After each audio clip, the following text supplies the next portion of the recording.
पिछले वीडियो में हमने कवि सूरदास का जीवन परिचय पढ़ा था। कवि सूरदास के कुछ पद हमारी 10वीं कक्षा की पाठ्य पुस्तक में हैं। उन पदों में पहला पद है, उसका अध्ययन अभी हम करेंगे।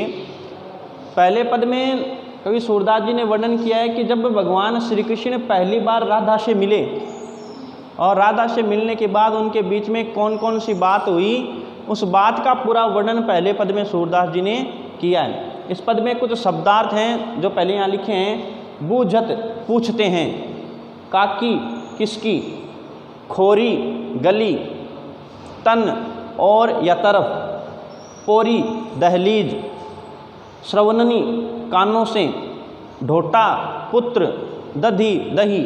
इस प्रकार से ये शब्दार्थ हैं। इन शब्दार्थों के माध्यम से जब हम पढ़ेंगे तो हमें अर्थ ठीक से समझ में आएगा। अभी हम देखते हैं सूरदास जी ने अपने पद में क्या लिखा है। बूझत श्याम कौन तू गोरी।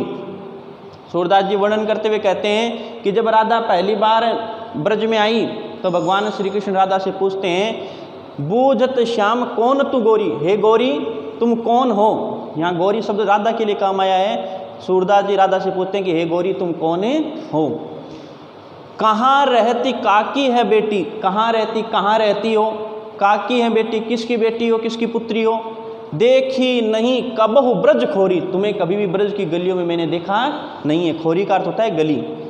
जब भगवान श्री कृष्ण राधा से पूछते हैं तुम किसकी बेटी हो, कहाँ रहती हो, तुम्हें कभी ब्रज की गलियों में हमने देखा नहीं है, तब श्री कृष्ण की बातें सुनकर के राधा कहती है, काहे को हम ब्रज तन आवती, खेलत रहती आपनी पोरी। राधा कहती है कि हम किस लिए ब्रज की गलियों में आती, किस लिए हम ब्रज में आती। खेलत रहती आपनी पोरी, हम तो अपनी दहलीज में खेलती रहते हैं, हमारा ब्रज में कोई काम नहीं है, इसलिए हम ब्रज में नहीं आते हैं और अपनी दहलीज पर खेलते रहते हैं। फिर राधा कहती है, सुनत रहती श्रवणनी नंद ढोटा। श्रवणनी का अर्थ है कानों से। राधा कहती है कि मैंने अपने कानों से सुना है कि नंद ढोटा, नंद का जो पुत्र है, लड़का है, करत फिरत माखन दधी चोरी, माखन और दही की चोरी करता फिरता है। राधा श्री कृष्ण को चिढ़ाते हुए कहते हैं कि मैंने अपने कानों से सुना है कि नंद का जो पुत्र है श्री कृष्ण जो है वो माखन और दही की चोरी करता फिरता है। राधा की ये बातें सुनकर के श्री कृष्ण कहते हैं, तुम्हारो कहा चोरी हम लें, खेलन चलो संग मिली जोरी। तुम्हारो कहा चोरी हम लें, हम तुम्हारा क्या चुरा लेंगे। खेलन चलो संग मिली जोरी, मेरे साथ खेलने चलो, हम दोनों जोड़ी बना करके खेलते हैं। जोड़ी का अर्थ होता है जोड़ी। कि राधा से श्री कृष्ण कहते हैं हम तुम्हारा क्या चुरा लेंगे, हम तो जोड़ी बनाकर खेलने में विश्वास करते हैं और तुम हमारे साथ खेलने चलो, हम दोनों जोड़ी बना करके खेलते हैं। सूरदास प्रभु रसिक शिरोमणि, बात निभुरे राधिका भूरी। और सूरदास जी वर्णन करते हुए कहते हैं, बातों के रसिक शिरमौर भगवान श्री कृष्ण ने अपनी मीठी मधुर बातों में भोली राधा को भुला लिया और अपने साथ खेलने के लिए ले गई। सूरदास जी अपने अगले पद में कहते हैं कि जब भगवान श्री कृष्ण गोपियों को छोड़ करके मथुरा चले गए और वहाँ जाकर के अपने दूत उद्धव को गोपियों के पास भेजा, तब गोपियाँ उद्धव से कहती है कि हे उद्धव, मधुकर श्याम हमारे चोर। मधुकर शब्द यानी भ्रमर या उद्धव। हे उद्धव, श्याम जो है श्री कृष्ण जो है वो हमारे चोर हैं। मन हरि लियो तनक चितवन में, चपल नैन की कोर। चपल का अर्थ होता है चंचल, नैन का अर्थ होता है आँखें। कि भगवान श्री कृष्ण ने अपनी चंचल नेत्रों से हमारी ओर थोड़ा सा देखा और हमारा मन चुरा लिया है। अब यहाँ हमें इस पंक्ति का अर्थ पहले ले जा रहे हैं और इस पंक्ति का अर्थ बाद में ला रहे हैं। भगवान श्री कृष्ण ने अपनी चंचल नेत्रों से हमारी ओर देखा और हमारा मन चुरा लिया है। गोपियाँ कहती हैं कि पकड़े हुए हृदय और अंतर प्रेम प्रीति के जोर, कि हमने भगवान श्री कृष्ण को अपने हृदय में प्रेम प्रीति के बल पर पकड़े हुए हैं। लेकिन भगवान श्री कृष्ण तो हमसे अधिक बलशाली हैं क्योंकि वो ईश्वर हैं।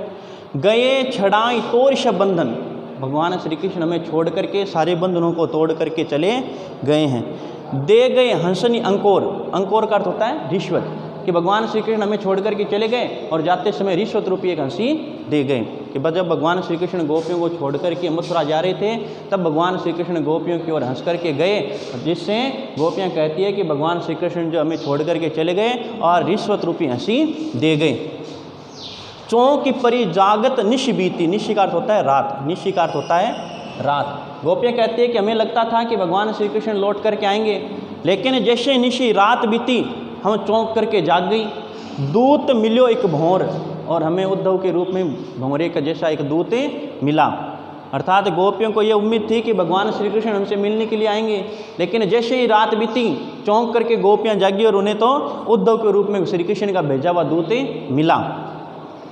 सूरदास प्रभु सर्वश लूट्यो नागर नवल किशोर। सूरदास जी वर्णन करते हुए कहते हैं नागर नवल किशोर, भगवान श्री कृष्ण ने गोपियों का सब कुछ लूटे लिया है। अर्थात गोपियाँ कहती है कि हे उद्धव, भगवान श्री कृष्ण हमारे चोर हैं, उन्होंने अपनी चंचल नेत्रों के कटाक्ष से हमारी ओर देखा और हमारे हृदय को उन्होंने चुरा लिया। हमने भगवान श्री कृष्ण को अपने हृदय में प्रेम के बल पर पकड़े हुए रखा था, लेकिन भगवान श्री कृष्ण हमसे अधिक बलशाली होने के कारण वो हमें छोड़ करके चले गए। और सूरदास जी कहते हैं कि इस प्रकार गोपियाँ जो हैं उद्धव से कहती है कि हमें लगता था कि श्री कृष्ण आएंगे, लेकिन श्री कृष्ण तो नहीं आए, लेकिन उद्धव आया है। और सूरदास जी कहते हैं कि इस प्रकार भगवान श्री कृष्ण ने गोपियों का सब कुछ लूट लिया है। आज 2 पद हमने सूरदास के पढ़े हैं। वीडियो को पूरा देखने के बाद इन पदों के नीचे कुछ शब्दार्थ लिखे हैं, उन शब्दार्थों को अपनी कॉपी में लिखेंगे, याद करेंगे, और उसके बाद इन पदों का अर्थ अपनी कॉपी में लिखेंगे।